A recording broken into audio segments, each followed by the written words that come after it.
Olá pessoal, tudo bem? Sejam bem-vindos a mais uma videoaula de língua portuguesa para concursos vestibulares e Enem aqui do nosso canal. Para você que está se preparando para a prova da PM do Estado de Pernambuco, organizado pela banca IAUPE, o PENET, nós temos uma grande surpresa para vocês. Atendendo a pedidos, nós estamos colocando aqui no nosso canal questões comentadas de interpretação de textos, ou seja, o assunto pedido aí pela galera que se inscreveu aqui no nosso canal, que tem acompanhado nossos vídeos, né? Em massa pediram aí, ok, que comentássemos questões de interpretação de texto. Então, nós temos aí um bloco de vídeos, ok, durante essa semana, somente sobre esse tópico, ok, pessoal? Então, aqui no canal, o que vocês pedem, nós fazemos o possível para atender, ok? Então, para começar aí, galera, vamos começar com a questão de número 1, certo? Temos aí um pequeno texto intitulado Fuja do branco no concurso. Aí, tudo a ver para a galera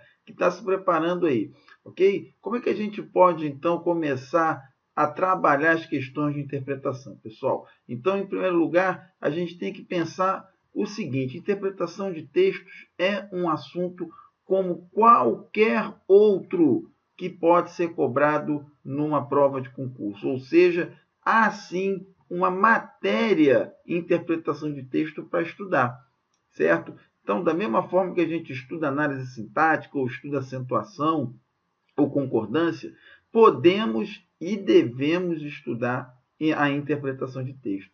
Okay? Existem tópicos muito objetivos, de maneira que aquela ideia de que é subjetivo, é o que o formulador da banca quis. Não, isso aí já está um pouco fora de época, já não é mais tanto assim. Okay? Existem coisas bem mais objetivas aí sobre a interpretação de texto, certo? E a melhor maneira de a gente estudar a interpretação de texto é, em primeiro lugar, praticando, criando o hábito de leitura. Quanto mais bons leitores somos, mais fácil os conteúdos sobre interpretação são absorvidos. Ok? Então, gente, para você que está se preparando, a dica é leia bastante. Esteja sempre com um livro da sua preferência debaixo do braço, ok? Uma revista impressa ou digital, certo? Procurem acompanhar sites que trazem bastante coisa para ler, né? Sites de notícias, por exemplo. Ou seja, procurem fazer da leitura um hábito para vocês. Essa é a primeira dica que eu dou aí para a interpretação. Em segundo lugar, podem praticar as questões de interpretação de texto, certo?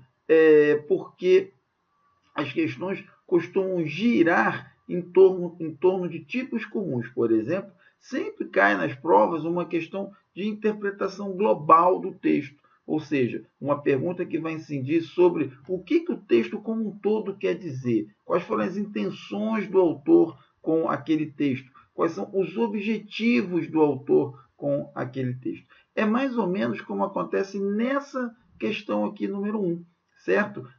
Não importa ali o tamanho do texto, porque não quer dizer que textos grandes ou pequenos sejam mais ou menos difíceis. Não, as estratégias são as mesmas, certo? Então, em primeiro lugar, o aluno deve, né, tentar compreender o texto como um todo, o texto formando uma unidade de sentido. É justamente o que está pedindo aqui, como eu já disse, na questão de número 1. Se nós repararmos, o comando da questão aqui está dizendo, sobre o branco na hora da prova, tem-se como correto o quê? Ou seja, tem aí o texto, quando ele pergunta lá sobre o que é correto nesse texto, ele está querendo saber, ele que eu digo formulador da questão, né, se o aluno compreendeu o texto como um todo, certo? Então, esse é o tipo de questão mais comum, certo? E vocês têm de estar preparados para esse tipo de questão, ok? Então, o que diz o texto aí?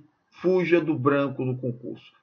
Esforço, preparo, dedicação e estudo intenso são elementos que podem ser considerados a fórmula infalível de aprovação para o candidato que pretende enfrentar uma seleção pública. Mas o que fazer quando o conteúdo não é lembrado justamente na hora da prova?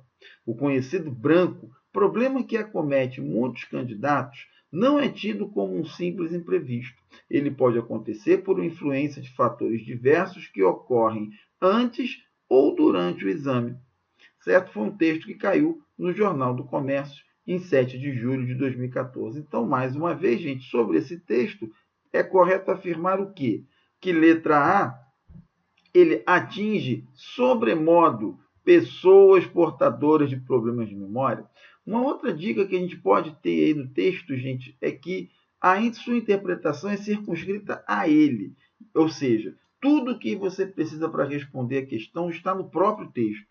Tá? Então, repare aqui que no item A, ele está falando em problemas de memória, ok? Em algum ponto do texto há algo que permita sustentar que somente pessoas com problemas de memória vão ter o chamado branco.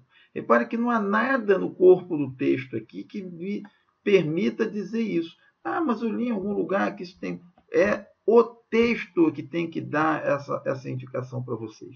Certo? E isso não há. Tá? Então, temos de descartar a opção letra A como sendo a resposta correta. Idem sobre o item B, que diz é algo que atinge uma fatia irrisória de candidatos. Ou seja, está querendo dizer aí que uma faixa muito pequena de candidatos é atingido pelo branco, mas o texto diz, olha lá, acomete muitos candidatos.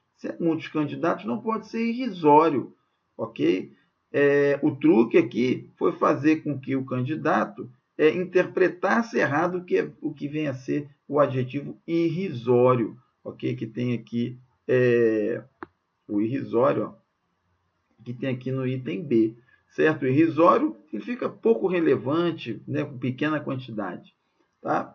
No item C, temos resulta apenas de problemas que antecederam o exame. Não, se nós prestarmos atenção no texto, ó, que ocorrem antes ou durante o exame, certo? Isso, então, recusa o item C.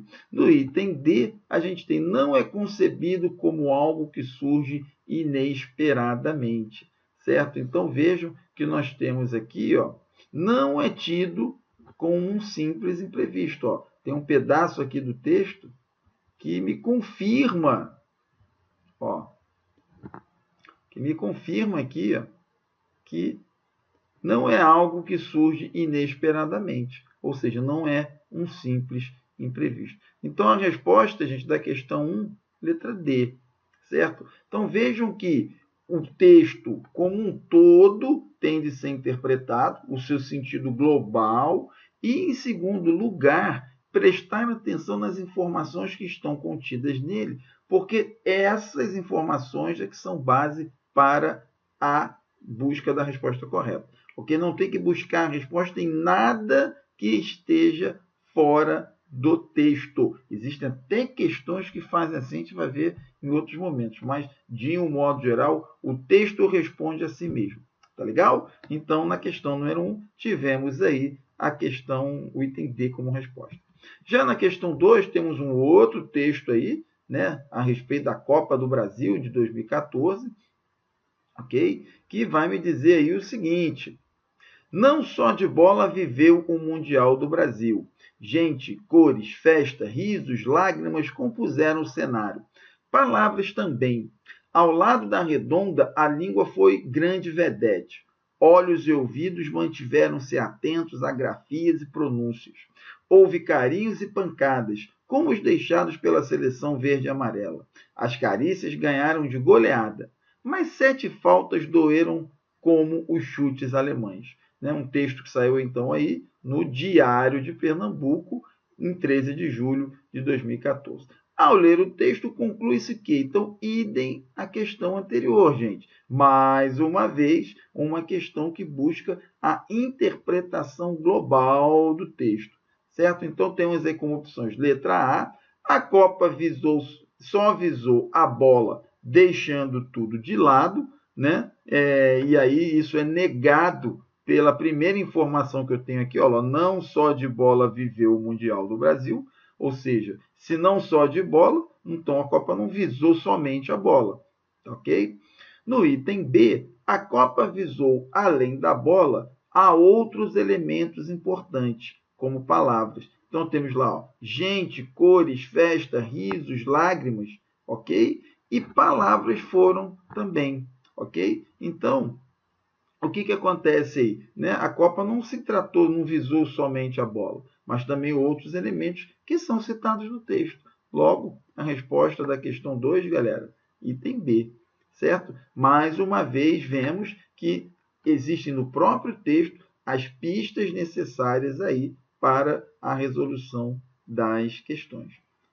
Para a questão 3, temos o mesmo texto, tá? E agora um tipo de questão muito comum também nos concursos, tá, gente? Que é da semântica, ou seja, o formulador da questão procura saber se o aluno é capaz de extrair o sentido correto de um fragmento do texto. Pode ser uma palavra, pode ser uma expressão, uma frase, um parágrafo, ok? E pode ser a questão assim, ele pode perguntar qual é o sentido que essa palavra, expressão, frase tem, qual o objetivo do autor do texto ao usar essa frase, essa expressão, essa palavra, ok?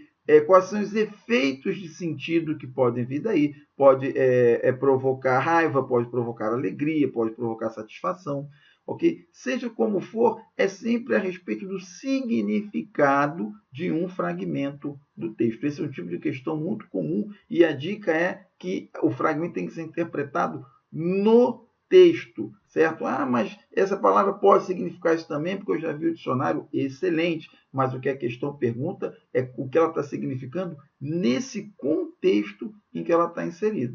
Tá? Então, ao lado da redonda, o que significa? Significa estar ao lado da redonda, como diz aqui, ó. Ao lado da redonda, a língua foi a grande vedete. O que significa isso aí? Esse próximo a uma pessoa obesa, né? Não, né? Perto de alguém que joga bola, também não, né? Ao lado de uma lata de cerveja, também não, né? No mesmo nível de valor que a bola, ou seja, ao lado da redonda, a língua foi a grande vedete. A vedete é a grande atração, ok? Se é a grande atração junto com a bola, então está no mesmo nível de valor do que a bola. Então, letra D, aqui é a maneira correta de interpretar esse fragmento.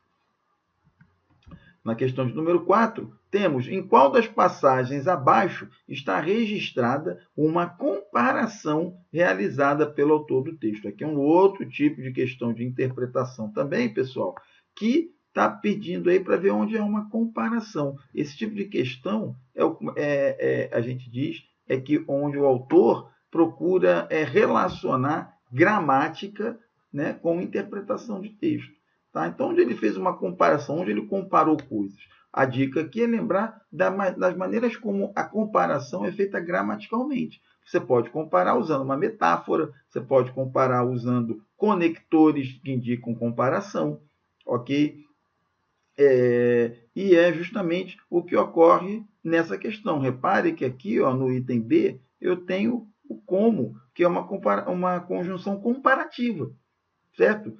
Se eu quero fazer uma comparação, eu tenho que usar os elementos linguísticos que me permitem comparar. Okay? Um desses elementos é a conjunção como. Mais 7 faltas doeram, como os chutes alemães. Então, resposta, letra B.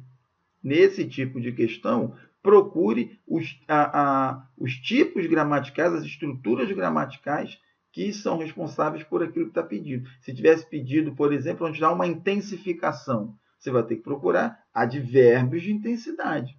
Ok? Onde está sendo feita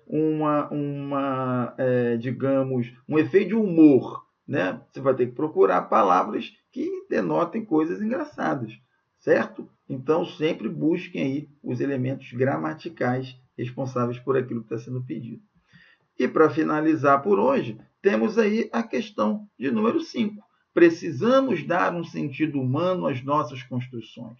E, quando o amor ao dinheiro, ao sucesso nos estiver deixando cegos, saibamos fazer pausas para olhar os lírios do campo e as aves do céu. Uma frase aí do Érico Veríssimo, ok? E que tem um fragmento destacado aqui, né? Que é: e quando o amor ao dinheiro ou ao sucesso nos estiver deixando cegos, tá ok? E sobre ele, qual é a afirmativa correta? Aqui, gente, agora também uma questão em que a gramática, ou seja, a norma, é cobrada em relação ao texto.